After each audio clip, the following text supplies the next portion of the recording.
video, I'm going to show you how to do a French seam for the side bands. A French seam is a really easy, professional looking way to finish the side seam. The first thing you're going to do is put the wrong sides together. Now, I would not recommend this for vinyl because you want to limit the number of holes you put in vinyl, but for PUL and other more cloth-like fabrics, it works really great. So once you have your fabrics wrong sides together, you're going to stitch down the side band using a narrow stitch.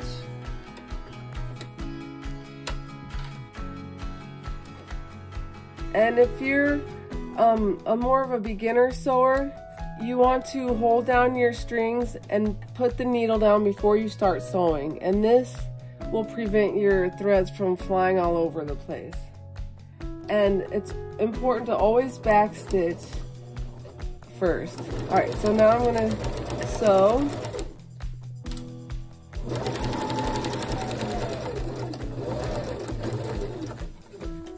You can see my seam. It's very narrow. And at this point, if you're satisfied with how thin it is, you can leave it alone, but I'm just gonna go ahead and give mine just a little bit of a trim. Okay, so you can see a nice narrow seam there. And so now we're gonna do right sides together. Put this, and when you do this, you wanna make sure that you get the seam nice and flat. I know PUL likes to kind of roll a little bit. All right, and so now you're gonna stitch this using a regular 3/8 inch seam allowance, which should hide that inside bit. And there we have it. A really nice, clean looking seam.